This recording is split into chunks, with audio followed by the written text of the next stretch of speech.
Welcome to Stories, Soulwork, and Substack. I'm John Rinaldo, joined by my co-host, Kaz in the World.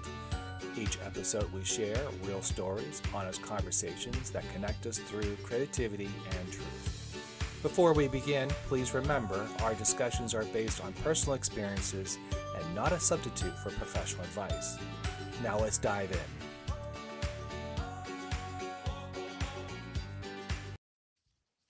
Hey Kaz, how you doing? That's me diving in. I know you Ah, dive in. You dive in well. Thank you, Master Diver. I'm good. I'm in a great mood. Okay. Things are going well, although I wish it would cool off a little more here. I don't know if where you are, it got coldish for here, and then it warmed up and then cooled off and then warmed up. And then I just like, will you be fall and just leave it, you Well, I know? was in Virginia and it was Oh, warm right. and people Mm. were wearing shorts, so it was good. And then I'm up in near Philly, so now it's cold. Oh, So yeah. yeah, Oh, they had a cold front, so it was a little chilly. I'm cold. Yeah. are So you? yeah, a little bit. Yeah. So I have much more energy when it's not, 95 degrees and 95% humidity. I just do. it's But I don't know, it's kind of cool. I mean, I like it. yeah, I like warmer weather for a lot of reasons. Keeps your body going and all that. Yeah. So yeah, you I might just ache checking in. less. Yeah, I'm just checking in, and Alexia, I think it's Alexia, and Jenny has joined us so far, so that's good. So Woohoo! let's talk about the week. How's things going on The the week? week. Yeah. Well, I told you last Sunday I got my next book to the publisher and I heard back from him.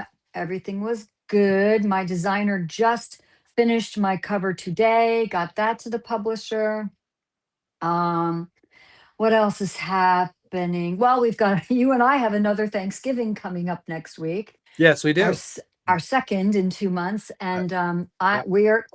I cooked for Canadian Thanksgiving. Yeah. There's no way I'm cooking for U.S. Thanksgiving, so we're going to eat Chinese.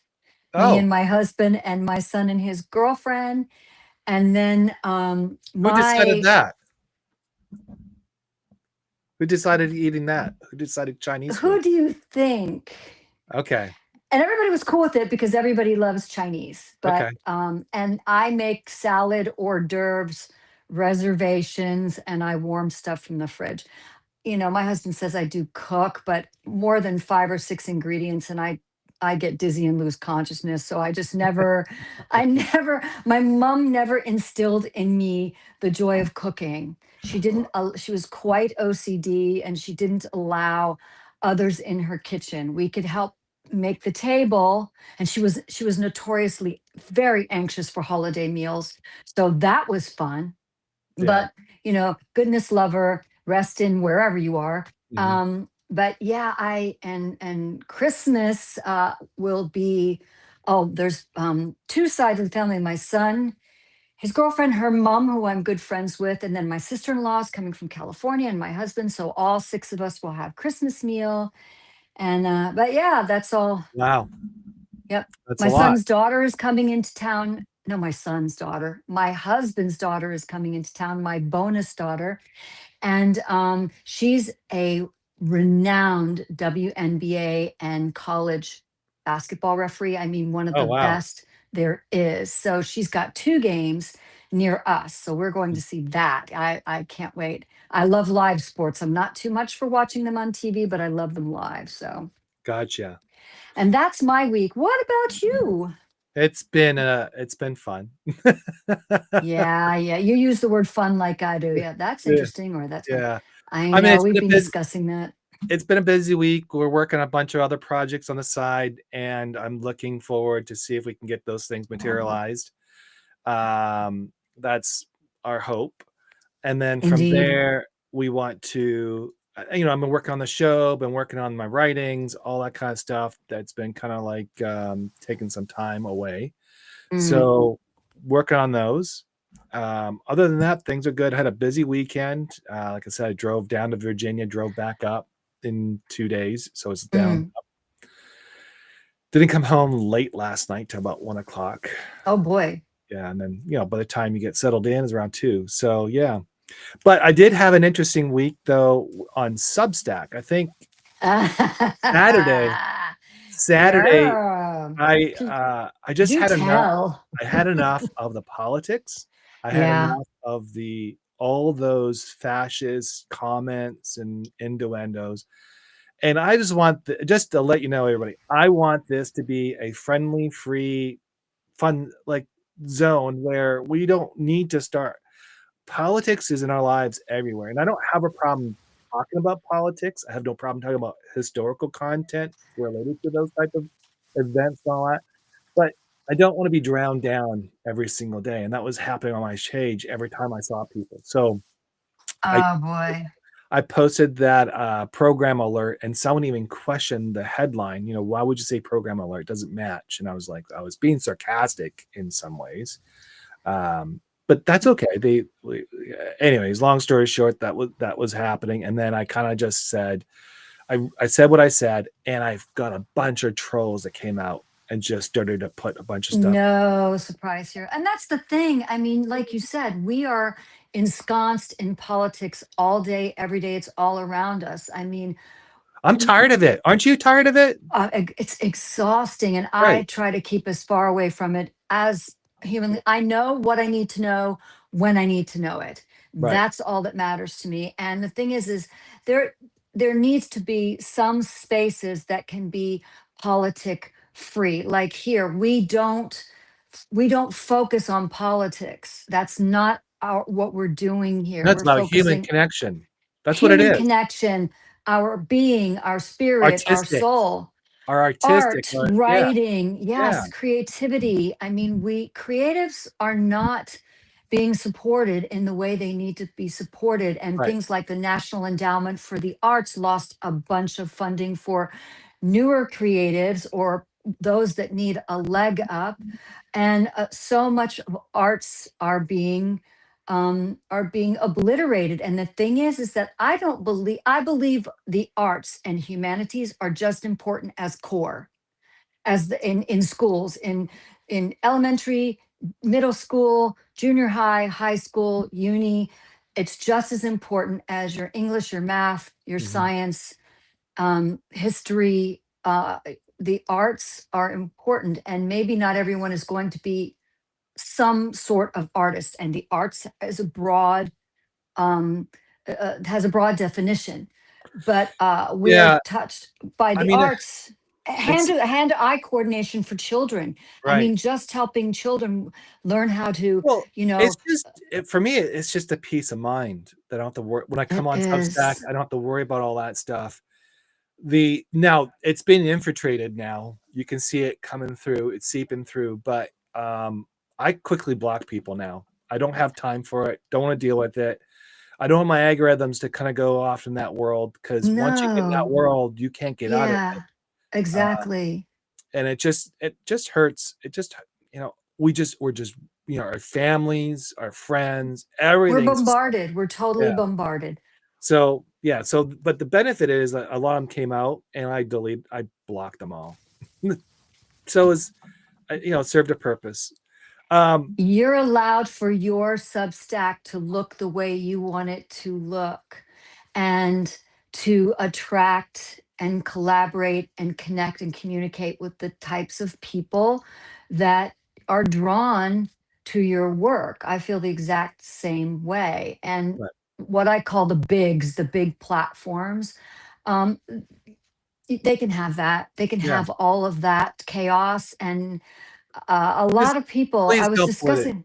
Don't pollute this Substack because when Musically was first Yeah. started, it was a nice, gentle, fun family stuff. Our kids were doing a bunch of stuff. It was great. It was fun. And then TikTok took over, and then it just became polluted with politics. And it was just this jibber jabber. And yes, Mhm. I participated it back and forth, but I, it. I don't want to be our identity. It's not our identity. Exactly, exactly. Yeah, I do want not my want. I want my work. I want my what I do. I want all that to be my legacy, not my politics. And I don't care as long as whatever you're doing isn't hurting me, isn't, doesn't hurt yourself, but we can't control other people. Right. And, a lot of it is getting the good off of the backs of other people. And that's really, it's heartbreaking when, Yeah. but Substack, I see writers and people who have profiles here, they rise to the occasion and say, that's not here. Oh, we good. don't we Okay. don't want you we don't want your rhetoric, your Yeah. garbage. We don't want it here. Right. So and they speak up, and I think that's wonderful, just like you're speaking up now. I think that's really important to keep it Right.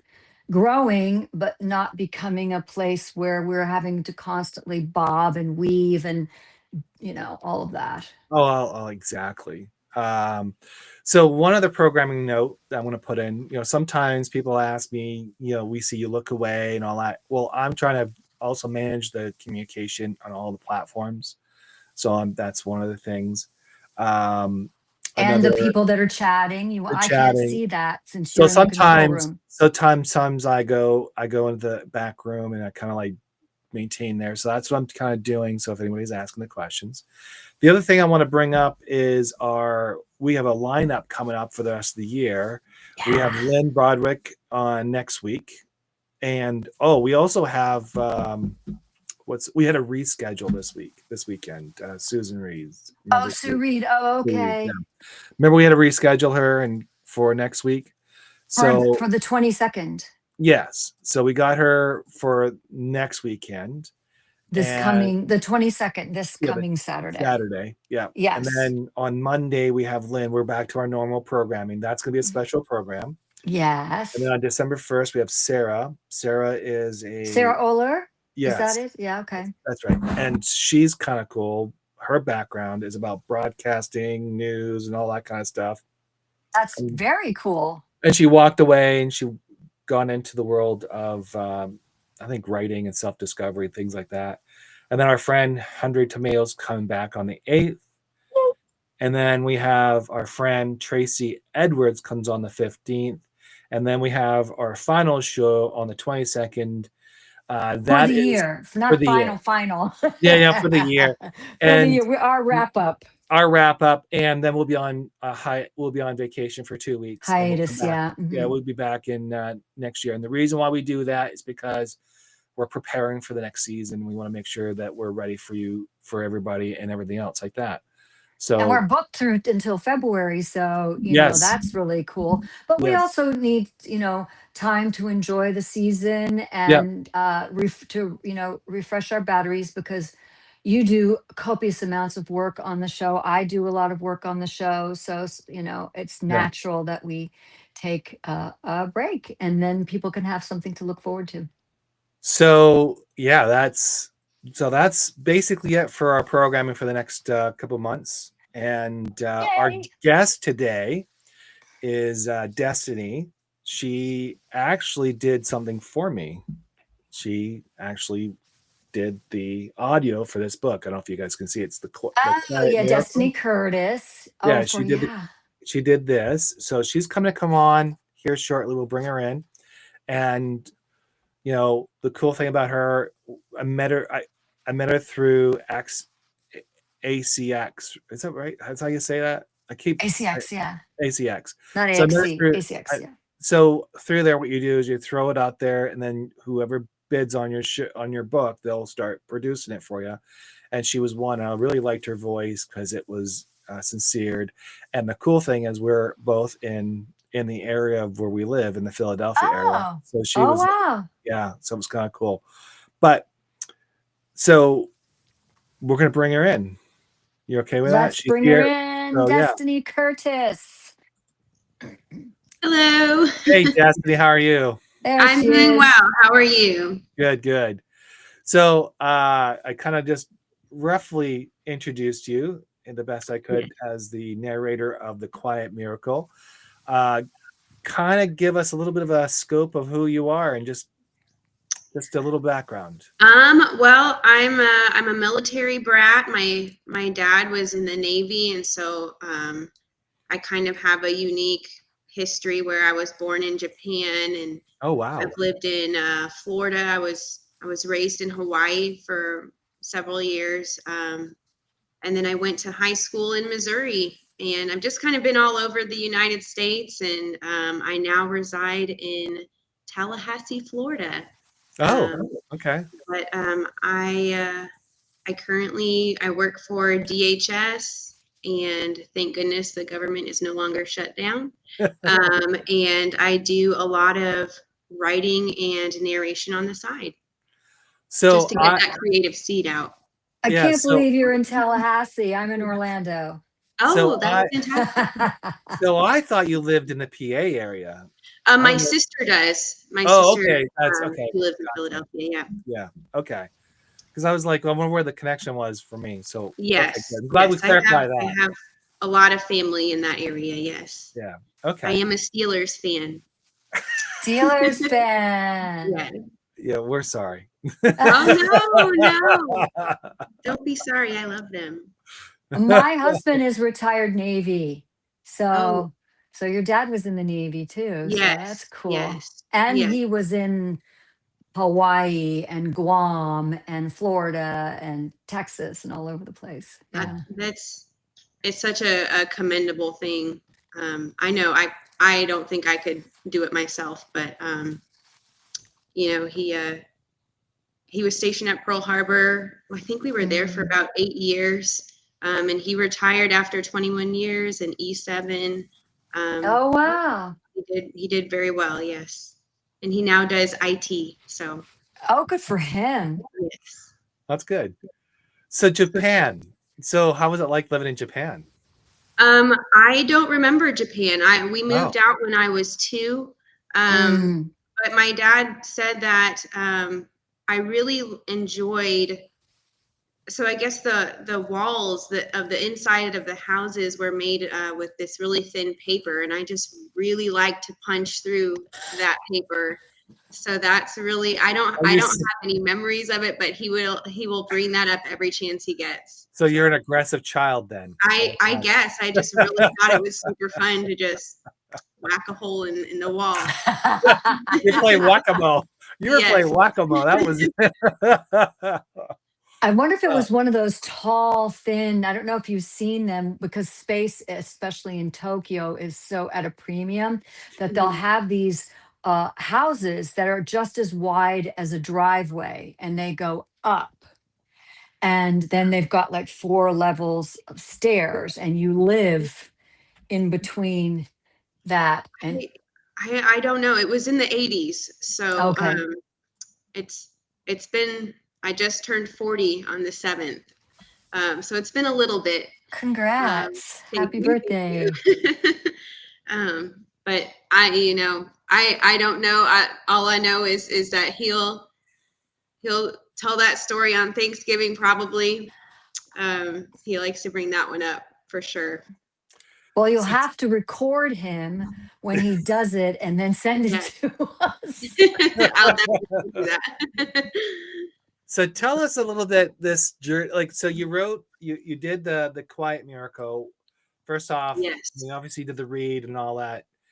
I was kind of explaining how that process works, where a writer will post something on ACX. Is that right? I Mhm. think.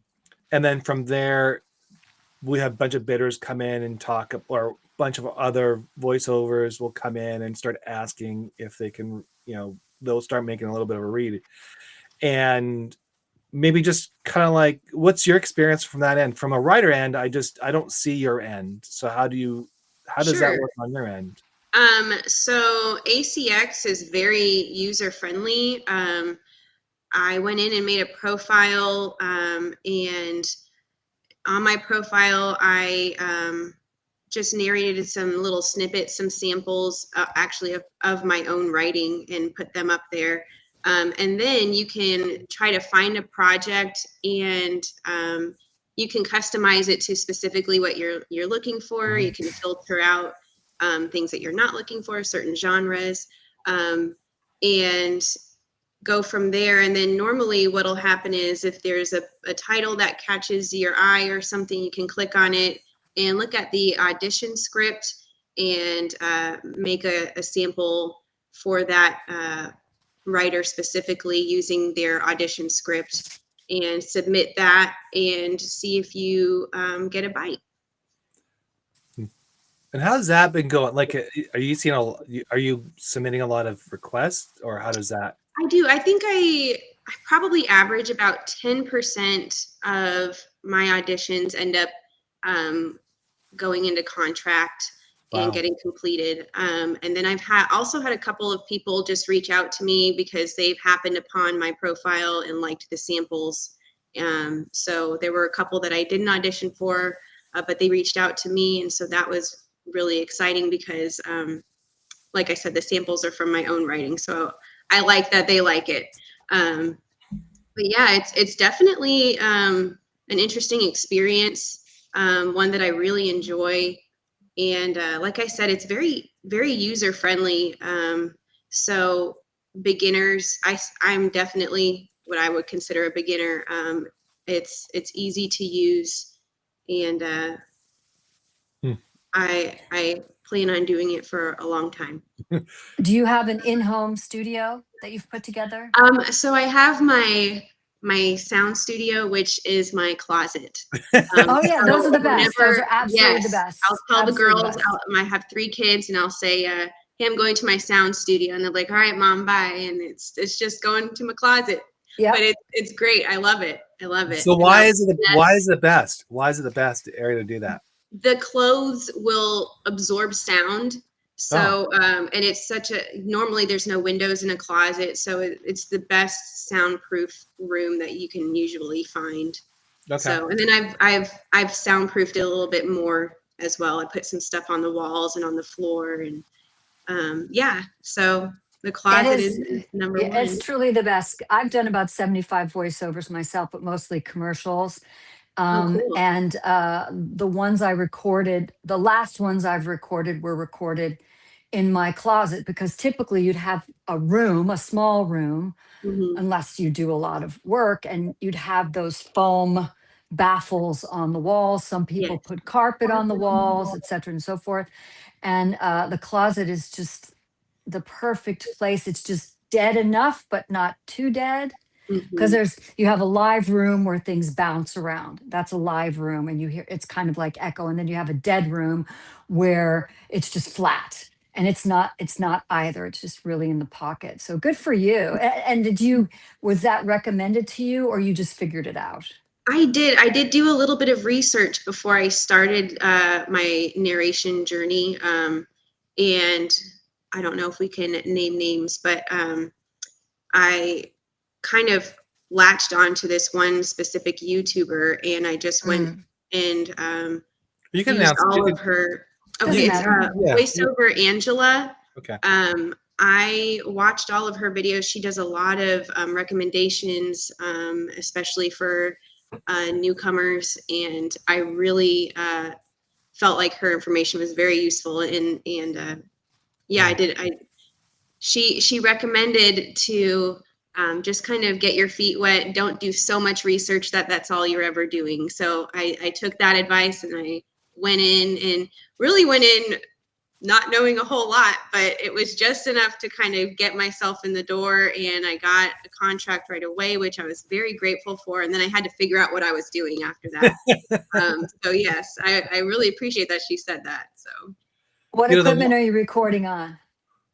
I have a laptop computer, a noise canceling microphone, Hmm. and some headphones. And I That's all used you need. Adobe Audition for my software.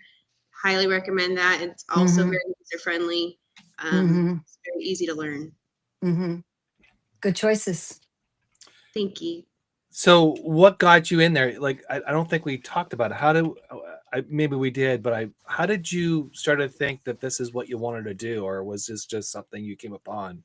Like, I've always had a creative side. I've done a lot of writing in my life, from high school all the way up until now. I felt very compelled to write. Um, I also did a lot of acting when I was younger. oh, Nothing professional, but I did a lot of theater arts. and really enjoyed that. I've always just had this creative side that I need to nurture.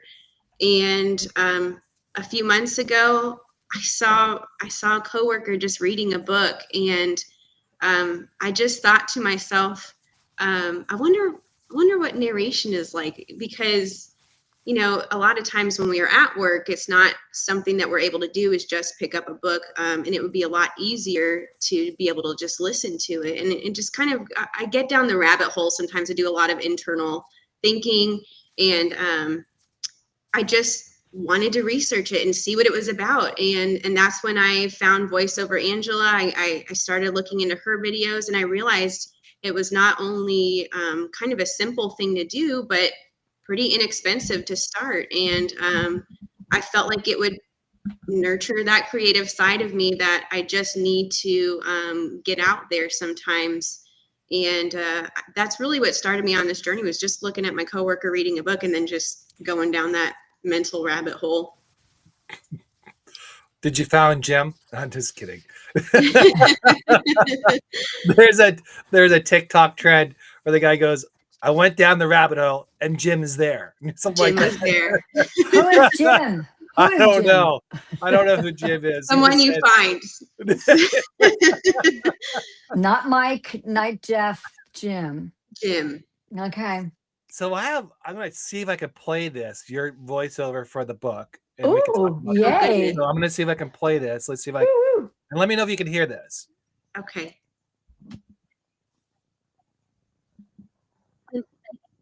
Not yet.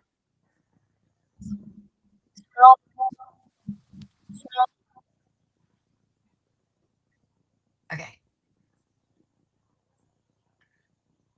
No. No. Nothing. No. Well, maybe we could just have her do it now. She Oh, could just goodness. grab the Oh, my grab the gosh. book and read it. She could just grab the book and read it. All right. No, not on the spot. I tried. told you I wouldn't put you on the I spot. tried. No, I Well, tried. she can.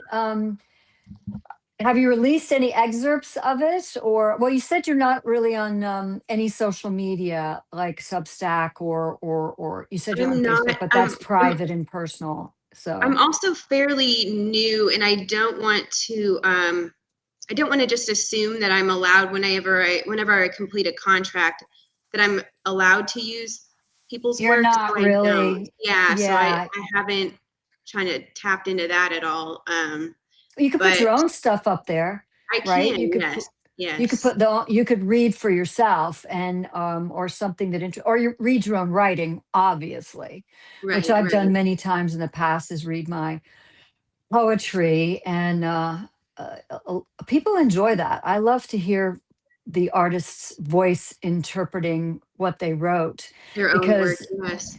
yeah, because for me, poetry is so subjective that Mhm. how I wrote it and what I meant behind it and how somebody reads it and what they get from it, I don't think it's going to be drastically different, but I think that it can be subjective and up for interpretation, which I love about it. And I Yes. love when people write me back and say, I got this, and this from it. And I'm like, oh, I didn't even think of that when I Right. wrote Right. it. That's not where my head was at, Mm-hmm. So I'm going to try this again. Let's see if this works. Okay. Okay. He's determined. The Quiet Miracle. Trust what you cannot yet see. Written by John Rinaldo. Narrated by Destiny Curtis. Okay, well, that's the That's open me. credit. The origins of the Quiet Miracle. The idea for the Quiet Miracle came from a simple car ride with my daughter, Victoria. We were driving through Bethlehem, Pennsylvania, when she asked me if Jesus was born in Bethlehem. I said yes. She thought about it for a moment and then exclaimed, "Oh, wow, he was born in Pennsylvania." She had just been learning about the birth of Jesus in Sunday school, and to her, the connection felt immediate and real. That innocent moment planted the seed for a story. What if we reimagined the Nativity in Bethlehem, Pennsylvania, bringing the miracle into our modern world right here at home? From that question, the Quiet Miracle was born. So just to kind of let you know, we actually rewrote that section, right? Didn't we have to do a rewrite on that? Yes, you wanted to make sure your daughter's name was in that. Yes. So we Ah, so yeah, we did a couple of rewrites, and Destiny was very so that's the collaboration you work with. So I know we do a lot of collaboration on Substack, but that's the collaboration you do on a contract like this, where you kind of like work together. And I do appreciate you doing that. That was Oh, huge. of course, of Yeah. course. So, but that was basically us working together. And what was one of the things you liked about the book? Like, let's talk about the book, because that's what people are buying these days. So I was immediately drawn to it when I did the audition piece. I really liked the idea of a modern day Mary and Joseph. And I felt like it was really well written. Just that little snippet that I did was when Joseph was going into his car. I think he had just found out that Mary was pregnant, and he knew it wasn't his, and he was trying to kind of cope with that and process everything. And I felt it was written really well. And I just, I've got 3 kids of my own, and I feel like sometimes it's easy to be disconnected to, religion or the Bible or whatever you want to believe in, and to kind of make it more modern and make the cog spin and get them thinking about it and engaged is just phenomenal. And so I really, really felt urged to audition for this. Oh, cool. Thank you. Yeah, that was the origin of that came from, obviously, from my daughter. And then when I was writing it, I was like, I actually wrote it before last year, and it didn't come out the way I wanted to. So when I was actually looking in August, I was like thinking to myself, okay, I got to write something for Christmas, because I usually write a story for Christmas. And I looked at that story again, and I was like, how do I rewrite this? And then that's it. So it went probably a whole total rewrite from last year, completely different. And I really liked the outcome on this one. And I loved your voice in it. It was really good. I thought it was, sweet and innocent, because that's what the book's about, the sweet and innocence of life. And I still chuckle about the 3 truck drivers. Oh yes, and how they just kind of went in and watched. Like somehow or another, I put that all together. I was like, oh, Right, that's pretty cool. Yeah. Yes. Yeah. So that's cool. So thank you for that. So that so in our relationship from the writer's side, what we do is we submit auditions for you guys to write. We tell you what's going on, what's our marketing plan.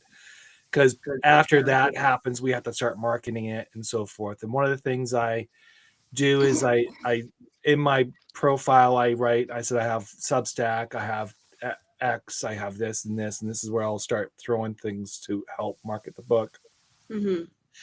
And then that's what I do. In the past, though, people who read the books never really promoted per se.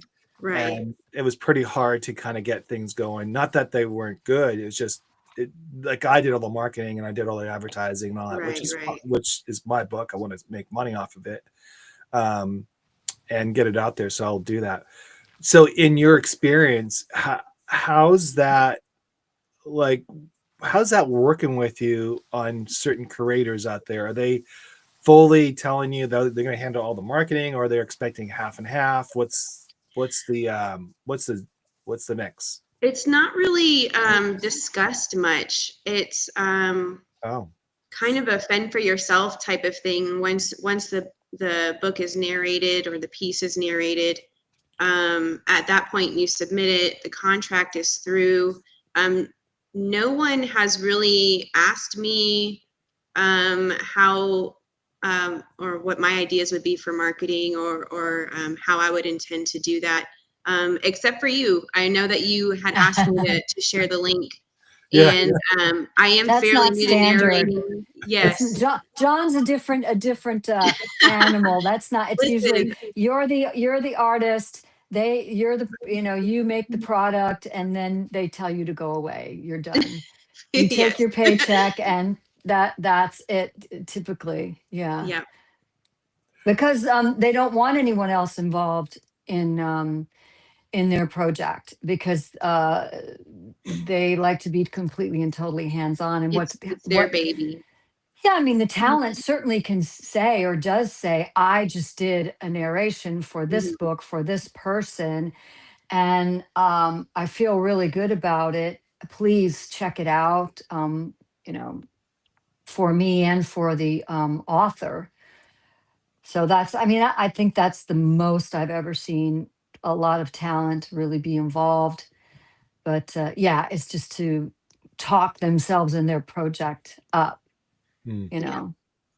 I have no experience in narration. I only did commercials. So once you're in the booth, you record, you leave, your check is in the mail. And that's it. And then it's shown wherever. Yeah. Yeah. That's No. very similar with narration as well. Yeah. Yeah. Yeah. So, what do you write about? Is it poetry or is it stories? What Um, is your genre? I grew up on Stephen King and Dean Koontz. I tend to Oh, veer more towards the The gory stuff? psychological thriller Okay. slash I horror I genre. love it. A Um, woman horror writer. It's about dang yeah, time. Other than I just Anne Rice, yeah. that's So near how do you and dear to my and you heart. narrated my book? I know. Well, I'm not, I'm multifaceted. There Like, you go. There you Jesus go. Yes, is not the same. I know. I know. Yes. She can be diverse. I did write a full-length novel that I still haven't published because God knows when you write, you just want to keep tweaking Yeah. it. But that one is more of a young adult fantasy. Everyone's got their like Harry Potter type story in them, and so that I have written mine out, and so that's just kind of in its own little world. And then I have all of these other gory, like thriller, I stories love that, it. yes, that I Well, Kaz haven't. and you get along quite well. She's into Yes. that. Yeah, I mean, anyone who can walk in the footsteps of Mary Shelley, who wrote Frankenstein and Yes. basically started the ball rolling, in the early 1800s, is all right by me. I don't know of a Agreed. lot of current women who currently write horror. I mean, someone will probably write in or message me and say, "Here's a list of all the women." Right. Right. Anne Rice with Interview with the Oh Vampire and yeah. all of that. I was actually living in New Orleans, I think, when she was writing it, but Oh or wow. maybe right after. Yeah, right after. But yeah, I would love to know more women who write fantasy, thriller, horror. Yes. Yeah. Cool. I love So it. do you have any subject matter, any era that's your favorite era to write in, or your subject? You said young adult, but also Yes. is it more the, I Know What You Did Last Summer, or Scream, or Fallout, or Terrifier, or is it just a totally different genre of horror I. thriller? It's more of to me, it's more of like a psychological thing. It's not in your face with the gore. I just like to put different twists into it, and kind of leave the audience guessing. And if there's a little bit of death and blood in there, that's just the chef's kiss. um, but yeah, I like to do. I feel like they're not hard to read, but it doesn't really go towards young adult either. That was just more towards the novel that I wrote. This Mm, is definitely adult material because there is some violence in them. mm. The stories do sometimes involve kids, but Mm. yeah, I usually do these little short stories. I'm involved in this writing battle group online, and they give everybody different prompts, and you have to incorporate them into your story somehow. And so I found that to be really invigorating in my writing. And so I enjoy finding ways sometimes to make it a psychological thriller versus, it'll be February and they want to do like the heart theme. And I'm like, oh, I can do some stuff with some hearts, And so some of my stories, they're very well received. And then some of them are like, this isn't really the theme that we were going for, So, but hey, I'll use I it like somewhere else. Yes. Use it somewhere else, right? And I think that what I'll end up doing is taking all these short stories that I've written and just put them into a big book and just publish that. And you That's a haven't great published yet? idea. I have not published it. They're all. Have you been published at all yet? No, I have not. I do a lot of writing. I just haven't taken that step to have anybody else see it. So let me ask. All in due time. All in due time. So what is the roadblock? Now, I know you say that you're still tweaking and all, but there's always a writer's block. Not in the writer's block of writing, but there's always a. Yes. Like I don't feel like I'm worthy about writing. I think for me, it's the dream that I feel every writer probably has to some degree, which is getting published traditionally. That is something I really would just love to do. There's nothing wrong with self-publishing at all. I'm totally for that as well. And honestly, that'll probably be what I end up doing because it's so incredibly hard to get traditionally published nowadays. And so I kind of feel like if I just tweak it a little bit and do a query, maybe somebody will see it. Maybe if I tweak it here. And so it just comes to this, like almost this mental thing of, am I good enough? And am I writing well enough to be seen professionally? And I don't want to publish a book, self-publish or traditionally if it's not ready. And so the self-doubt will creep in when you do, a slew of queries and they all give you the same, thank you, this isn't for me right now, the rejection letter. And so then I'm like, well, maybe it's not up to par, even though it's just what it probably is I don't have anything else published. And so usually a traditional publisher will want a slam dunk. And so they don't normally go for the newer people. Right. So I just kind of have to get over that, I think. Just say, hey, this is good enough. I will self-publish. It's not a step down to do that. It's just a different avenue, Exactly. Well, there's traditional publishers are harder to find. I got really, really, really lucky about 5 years ago. I'd published had music published before, and had poetry published before, but not anthologies and compilations, but not my book that was totally mine. And then there's hybrid publishing, which is to me, it's kind of like, and don't come after me, hybrid publishers, but it's a thin line between vanity publishing and traditional publishing, where you are still, as the writer, paying them. And I know they do more work than just putting it together and putting it on the Amazon or Barnes and Noble or whatever, and good luck. I know they do more work than that, but it still can cost into the 5 figures.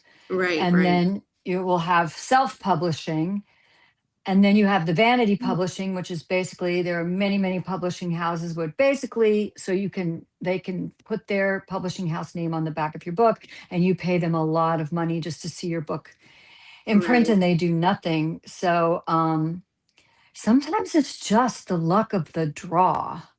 I think it really, really is. And I am sure that at some point, while you're doing all this work, you're obviously doing all the queries and everything, is even if you've never been published, there are so many newer writers who were never published before and just got to that right publisher who took the chance. And whether they edit it or, a lot of times, of course, they'll read it through, but sometimes they'll say, you need to change this. I don't like that arc. I don't like that character. So when does it get to a point where you're like, this book is locked? I call it locked, where I've written it, I have tweaked it, I have crossed my T's and dotted my lowercase J's. And then I'm like, no, this is locked. And you don't want it this way, then you're not for me. So just keep at it. It will happen, I guarantee you. Well, I appreciate that. I really do. I thank you so much for that. Of course. John, what you got? I know you're always. Is it time for me to ask my my out of left field question, or do you have more Uh-oh. questions? It's not really that bad.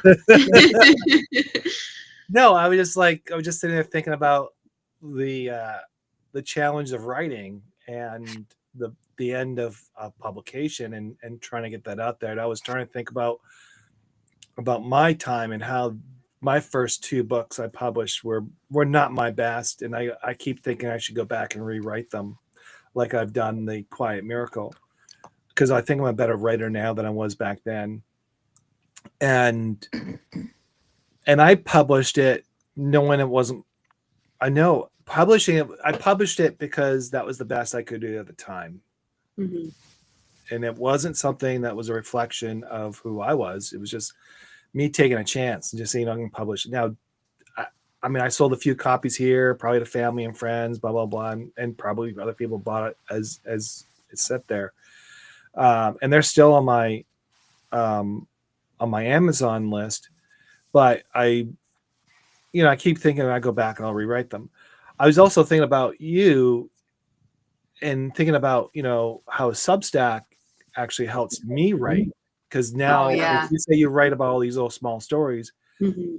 and all my stories after those 2 books really originated on Substack, and it became small short stories, and then it became a series, and then I would take them and I would actually create a book out of them, and that's how I do it. I don't know how comfortable, but then the audience actually helped me write the book too. They would say, wow. yeah, they would give me insights and things like that. And I allow that space, because it really, if a reader is reading something and they say, hey, I see all this. Like I remember, because sometimes you got to post it on Kindle. You got to put, you got to do e-file. You have to do this. You have to do that. And sometimes the formatting going from print to ebook is not as simple, because there's different ways of doing it. And then even from just a paperback to hardbook is also different too. So there's difference in that. And then obviously audio is another element to that. So you have like 4 different ways to write, to format the book. Mm-hmm. But there's really one way to write a book, right? So if you think about it, that's why I love Substack, because I could sit there and just boiler make it. Like I can kind of like figure out what needs to be done. I can kind of test it. I can kind of, kind of like massage it, right? Create the sausage out of the writing, and then hopefully in the end I got something that's worth publishing. And then on Substack, the other thing I love about it is that there's a lot of collaboration going on. And so what we do is we collaborate, like Kaz and I collaborate as well. She has her own Substack, I have my own, and then other people have their own Substack, and we all collaborate one way or another. And it's really a community of support and help, just similar what your group talks about when they're prompting a question or a scenario to get you writing. So that's the world that I thrive in more. And I see that you thrive in you, because that's cool. And I think when you're ready to publish, you'll know right away. And sometimes it's just you have to overcome your fears and just say, you know what, it's just a book. Right.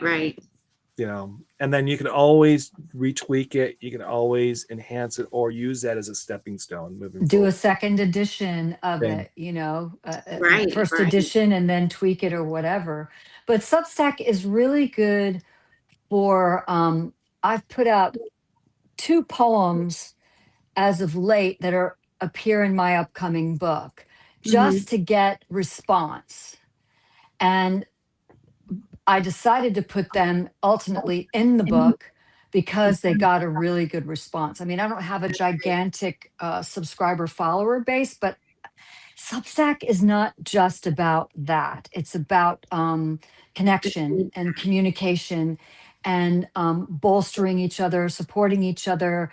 Right. We restack instead of sharing on other platforms. It's called restacking, and people will restack. So for me, it's a good springboard is that if this poem did well with this community that has kind of amassed itself around me and me around it, then I think that it will do well to the general public in my book. So that's what I had been on. John, were you ever on medium.com? I was on that for a short period of time when it was Mm. free, and then it became a yearly charge, and I left before it became a yearly price. And then what was it, 6 8 months ago, two writers who don't ever appear on Substack anymore, and I'm there all the time, said get on Substack, and I took the leap, and I'm really glad that I did. If it's well, because that's how we met, and we did this, and you wrote an amazing article about me. He's an amazing writer because he really gets you. Yeah. You know, he really talks to you and Wow. chats with you, and he gets you. The Take article he the wrote about, compliment. take it, dang it. Exactly. That'll end up being a meme of me saying, My take ego's gonna it. get so big I can't walk out this door. So But it's true. And the thing is, I gave it to my husband, and I sent it to a bunch of friends, and they were all like, yeah, who know me really well. And they're like, yeah, this person, you write similarly. Although I've gone from doing more short stories, more articles to short stories to poetry, which I guess my prose is poetry. So it looks like a short story. Anyway, I digress. But yeah, they were all, uh, he figured you out. I'm like, yeah, is that a good thing? But yes, all of it was really lovely, John. Take the compliment, okay. Thank you. of course. That's nice So that you found each other, but you found each other on a different medium, Yes. right? yeah, and like from my standpoint, when I submit stuff, it's not as I don't know who the other person is. They're just like it's just a voice, and we don't talk on the phone. It's all through a message, and we're trying to figure things out. And sometimes people jump on an email because it's much easier to touch base because of it. But the whole thing about what what I try to do is I create all the mediums. I create the ebook, I create the hard copy, I keep the publisher or the paperback, and then I also do audio. And in Amazon, you have to do the paperback first before you can actually get the audio. It has to be published first. So then someone talks about it. I've not really had anybody reach out because a thing been published and they want to read it. It's usually I would have to solicit and then get them to come in. And then that's how we started. And then in the contract, we decide how that works out for both of us. And there's different ways.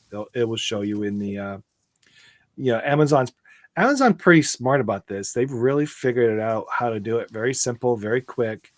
So it's really transactional. It's really trying to get to the root of actually doing the craft, like versus bogging you down. Now when I did Barnes and Nobles, that was a pain in the butt to upload and get everything all going. So there's some challenges out there, but that's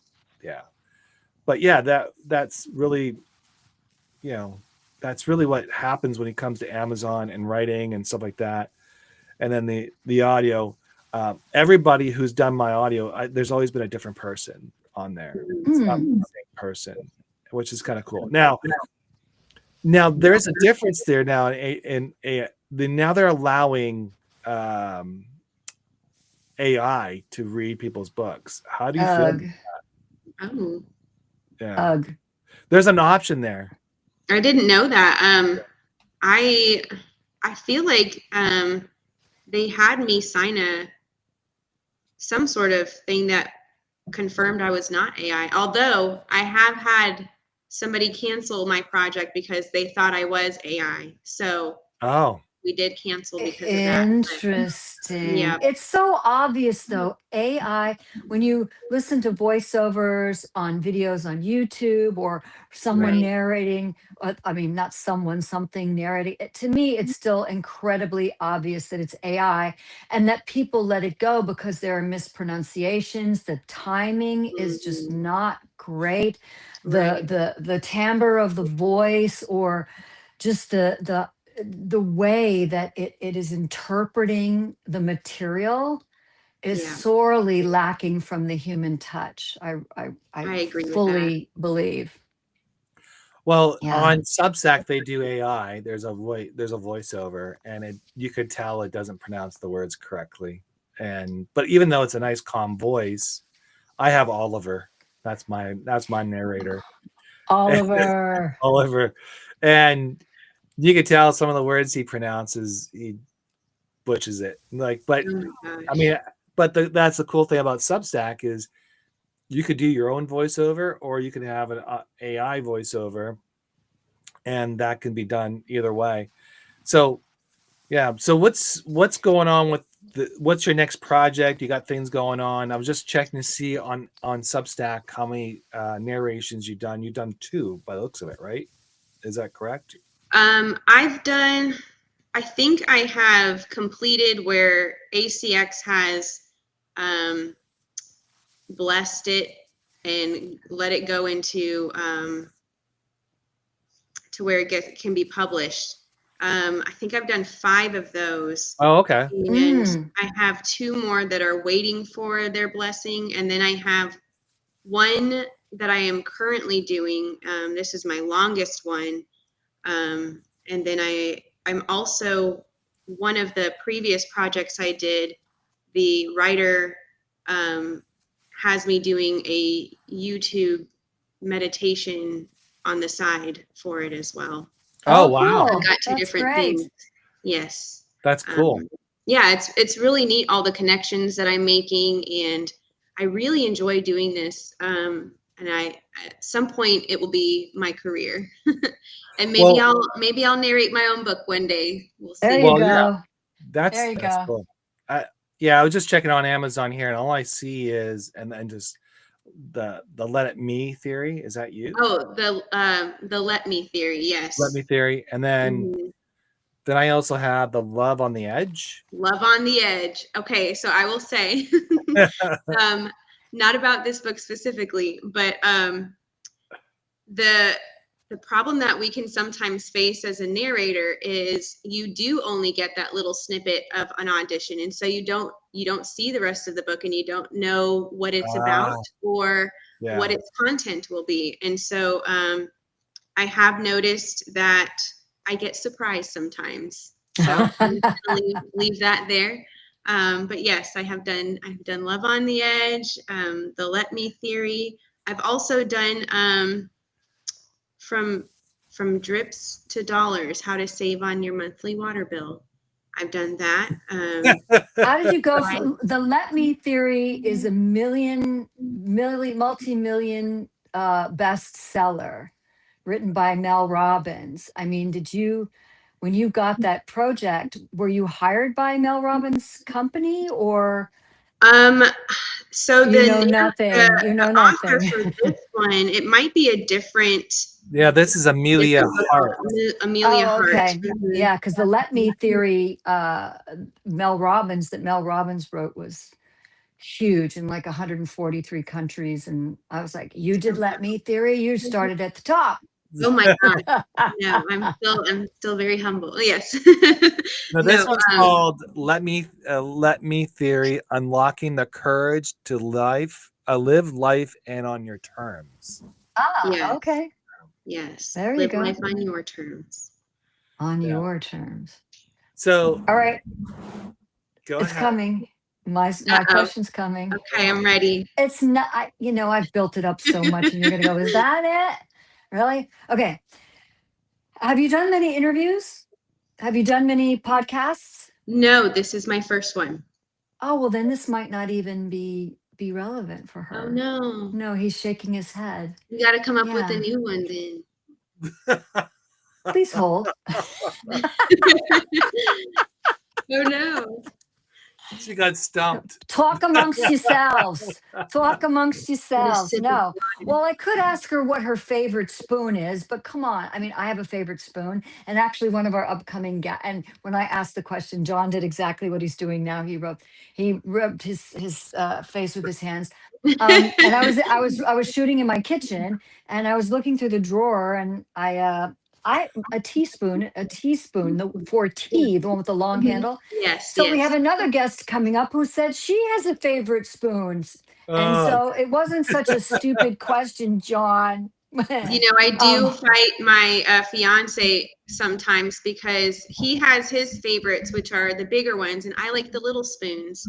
And so, ah, if he tries to, like, make dinner and give me a big spoon, I'm like, "What are you doing? What are you like doing?" making you eat all of dinner with a soup spoon, one Yeah, of I, those I big, don't need all that. I that's, don't yeah. have that big of a mouth. See, You know, it's really? a So why do you relevant, like the smaller spoon? they just fit me more, fit my personality. Okay. I Gotcha. don't see, need a there whole you lot go. on a spoon, just a Yeah, little yeah. bit, and then yeah, Okay. All right. Well, Every makes has that the their meal limit. last worked. longer. I mean, I can look to find another question that's a bit more esoteric, but carry on, talk amongst yourselves. So what's Um, what's what other than your projects and all that? What is Mhm. like where can people see your writings, or is there a way to find your writings elsewhere?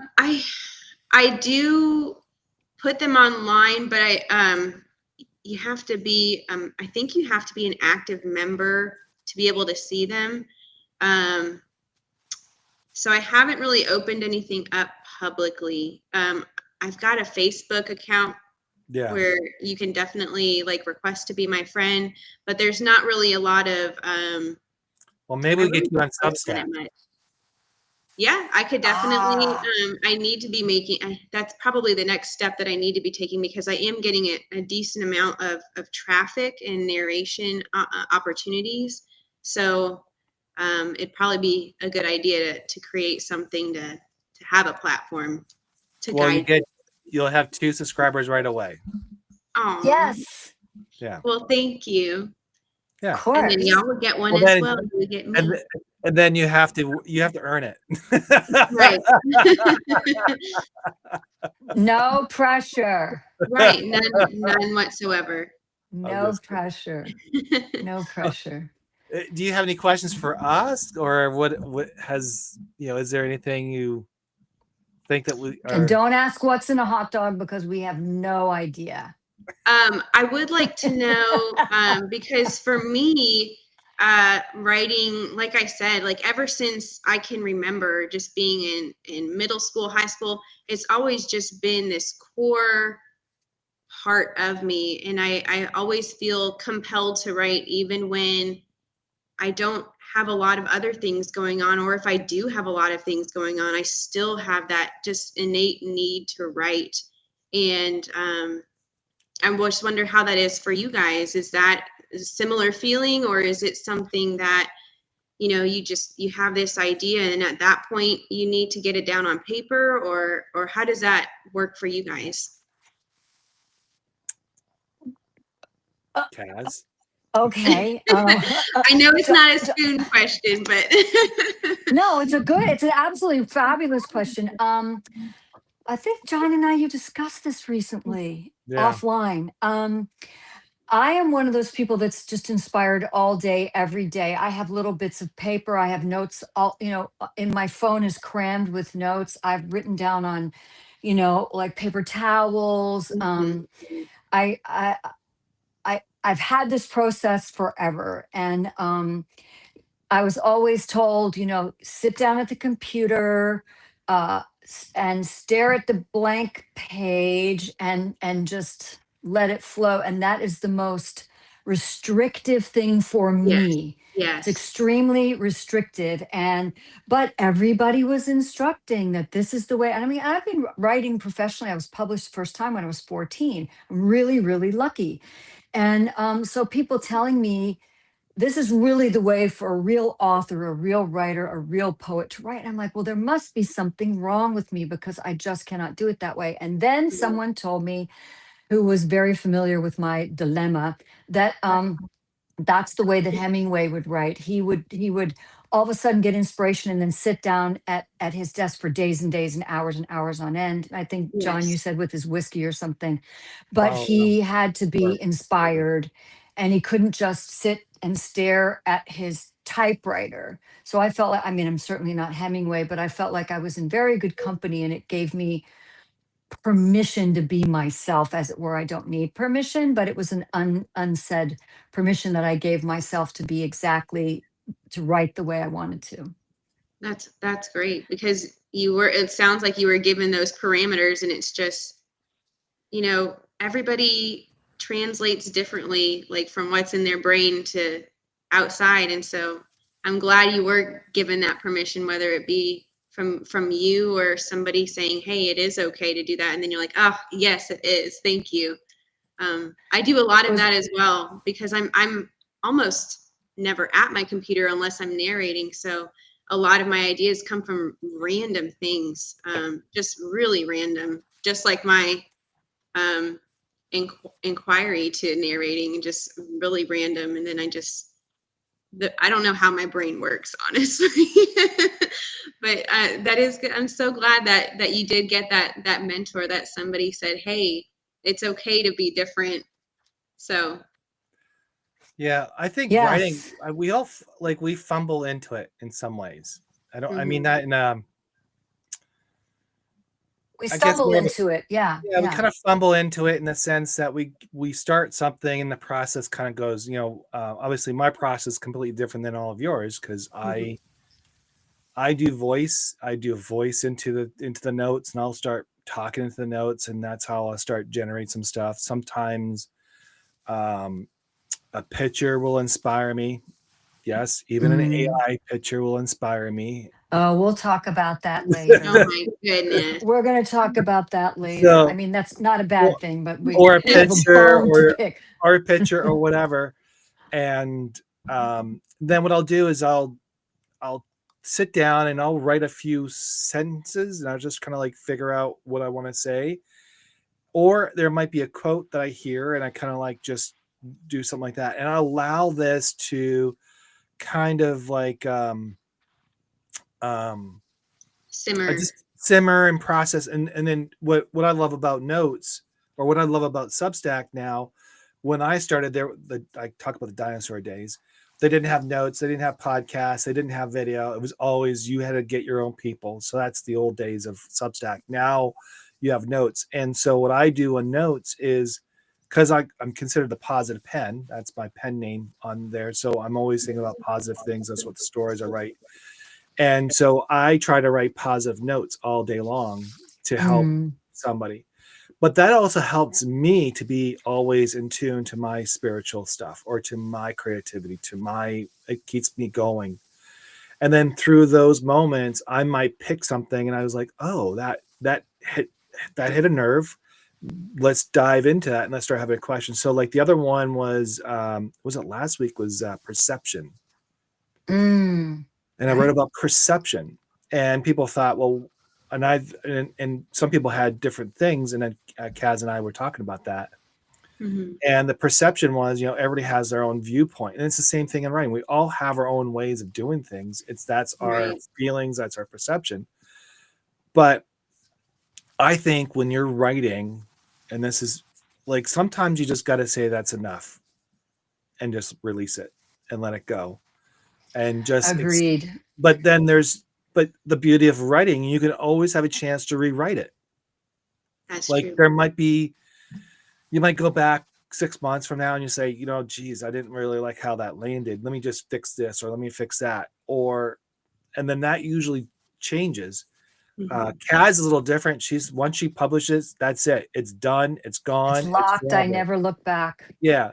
For me, I look back because I always think there's an opportunity for improvement. Mhm. And then then I try to look at it from that point, or I'll rewrite the story in a different way because Mhm. I think there's a different take on it.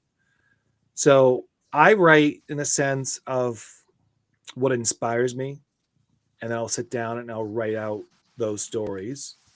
And then that's how I do it. And then the other thing is I'll write notes and stuff like that just to help me creatively think things through. So I don't think there's a formula per se. I don't think there's a winning success. It's just, it is what it is. Like, you write because you want to write. That's it. I always believe there's two type of people. There's the ones that have to, and there's the ones that want to. So the ones that have to is a force. You have to force yourself to do that. If you want to do it, you will find a way to do it.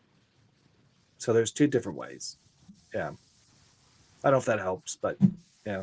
And anybody who can sit down at their computer and in, a few weeks, bang out a novel, and it's wonderful, and has that discipline. Well, not that we're not disciplined. We're just disciplined in it. I'm just disciplined in a different way, but has that Have that kind talent. of routine Yes. that works for them. Yes. Right.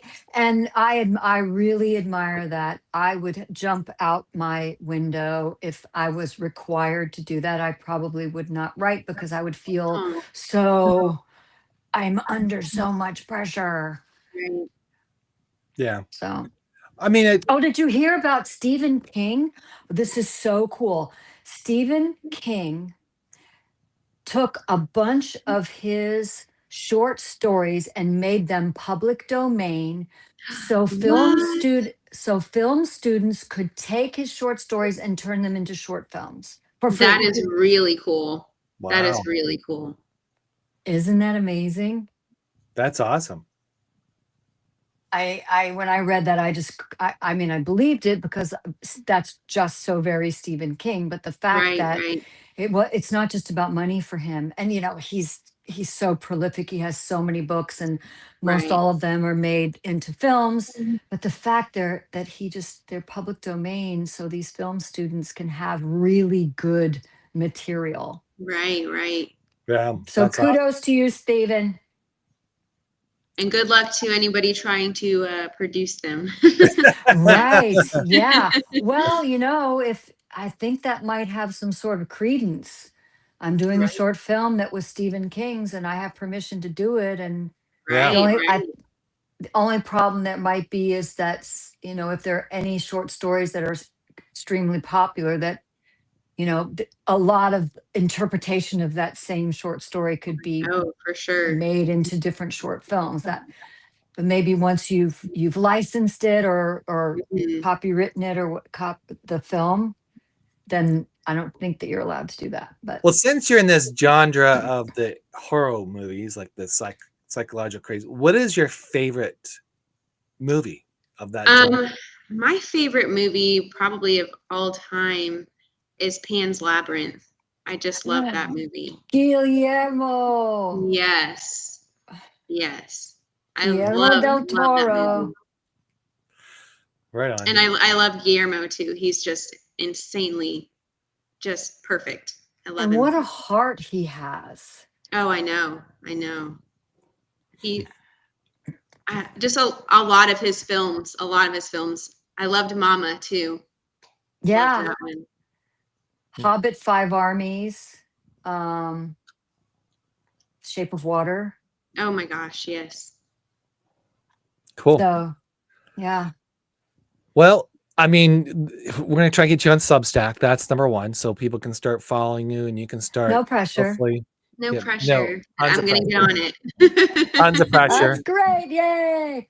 Tons of pressure. No, we enjoyed you and thank you for coming on. I know this was a little much for you at first. I hope we made this a pleasant experience. Well, thank you so much for having me. It was definitely a new experience and I enjoyed it, and y'all made it as easy as possible. So thank you very much. And we were the first to catapult her. Yes. Thank you. All right. Well, do you want to hold on till and so we're going to be basically signing off. So please hold on. And for the rest of our people out there, Deanna, DC, CG, Jenny. Actually, Jenny just said this was a great show. Enjoyed it. Oh, thanks, Jenny. Yeah. And so we've had a lot of people on here talking, so that's been good. So we appreciate all that. And if And- anyone else is wanting to go into voiceovers, this was a really good primer for Yeah. them too. So thank you Yes. for that. Yes. All right. Well, thank you. And we'll see you on the other side. Okay. Thank you for having me. Thanks for listening to Stories, Soulwork, and Substack. We're so glad you're here. If today's story made you think, smile, or feel something, share it with someone who needs a little light. You can find us anywhere you love to listen on YouTube, Rumble, Spotify, Apple Podcasts, and other streaming platforms. And don't forget to subscribe to Kaz and John's Substack for updates, behind-the-scene notes, and upcoming guests. Keep writing your truth, keep doing your soul work, and remember, your story